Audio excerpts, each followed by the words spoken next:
my shepherd, I shall not want. What are you so happy about? Oh, shouldn't I be? No. We'll probably become slaves to His Royal Majesty Nebuchadnezzar, the new king of Babylon. The true prophets of God have been foretelling just that. Daniel, I'd like to call your attention to something. Now look around you. What do you see? Prisoners, like ourselves, being taken to Babylon. Yes, but notice that every prisoner is either of royal blood, like ourselves, or held a position of trust and power in the Judean government. What can it mean? Have patience, Hananiah. We'll know soon enough.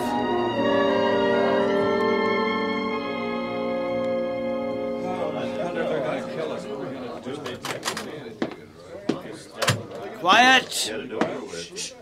I am Ashpenaz, master of His Majesty's eunuchs. This is Melzar, my assistant. His Majesty has commanded us to choose from among you those who have certain qualifications. First, those of you who are of the royal line of David, please stand over there. That's us. Yes, come along. We must obey our masters. Those of you who are governors and officials of Judah, please step over there.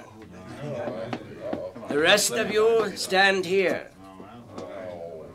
Now each of you will be given physical and mental tests. The court physician will start with those of royal blood. There will be absolutely no talking or noise of any kind.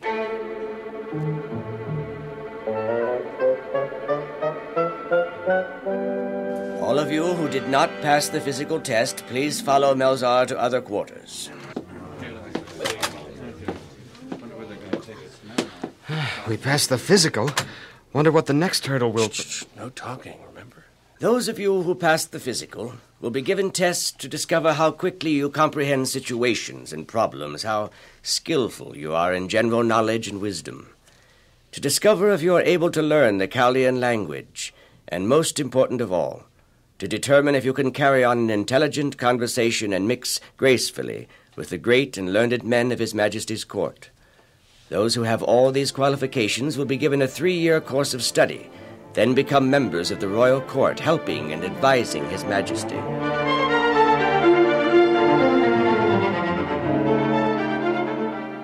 You 4 have successfully passed all the tests. Now you will be given 3 years of intensive studies in all the learning of the Chaldeans. As Judean royalty, you will have a special servant to see that you want for nothing. This is he. Take over, Melzar. Oh, yes, sir. First, let's get acquainted. My name, as you just heard, is Melzar.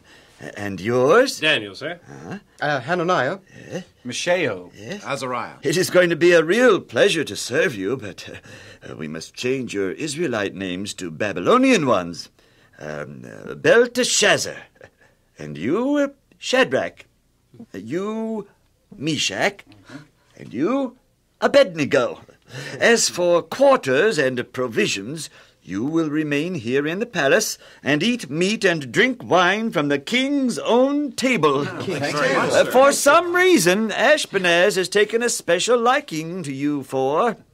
So have I. Oh, there's no doubt in his mind or mine that you will go far in the mightiest kingdom on earth, Babylon. Thank you, sir. Your studies will not begin for a time, so take it easy. Do what you wish. Call on me for anything you desire. Thank you. Meshach. Abednego. Shadrach.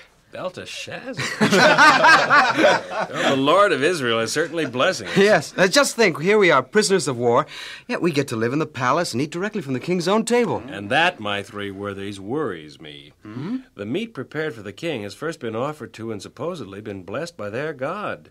If we eat, we will, in effect, be paying homage to their God and showing disrespect for our God. Also, my personal opinion is that such food as nuts, herbs, vegetables develop the mind and body better than meat. And we're going to need all the physical and mental strength we can muster for the next 3 years. Imagine that's very hard 3 years.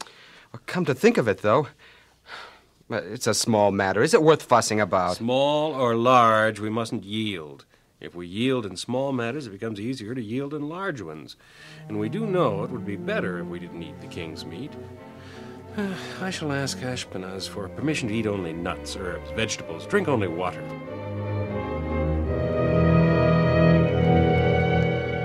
I'm sorry, I really am, that Ashpenaz said no. He's afraid a diet of vegetables and water will make you pale and thin. He's fearful lest the king blame him and chop off his head. I appreciate and understand his feeling, but may I suggest, Melzar, sir, that you test us and see for yourself?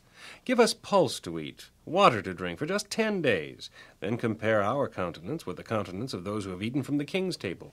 Fair enough, Daniel. It shall be done, but only for 10 days.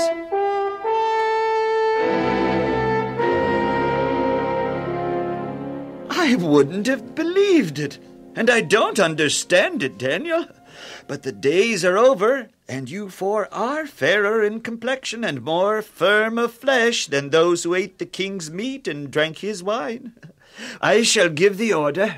Henceforth you shall eat and drink as pleases you. These subjects are difficult, and 2 more years of study yet to go. I don't know, Daniel, if I'll make the grade or not. These subjects are deep and hard to understand. I could still I doubt if we have anything to worry about. Not so long as we study hard, do all we can, and remain true to God, He'll give us understanding and knowledge. The 3 years are up. Now the most difficult task of all lies ahead. The examinations. You have nothing to worry about. You four are by far the most industrious, sincere, considerate, and kind men I have ever known. You will pass the examinations with honors. I know it. Long live Nebuchadnezzar, king of Babylon! Well, well. So you are the 4 that I've been hearing about. You haven't been told, have you, how you fared in the final examinations? No, Your Majesty. Good. I wanted to tell you myself. Well, you passed. Thank you, Your Majesty. I sent for you because I desire to know how you did it. We just did the best we could, Your Majesty. The best you could? The best you could do was 10 times better than any of the others. You're 10 times wiser, quicker to understand, more gracious. I want to know how you did it. We just studied, Your Majesty, and did our best. The Lord our God did the rest. He gave us wisdom and understanding. Your God did this? For you? Why? Because, Your Majesty, we worship Him, obey His word, and reverence and trust Him in all things. Were it not for our God, we would be as mere children among the wise men and princes of Babylon. I wish all my court members were children like you. 10 times wiser. Unbelievable yet true. 10 times.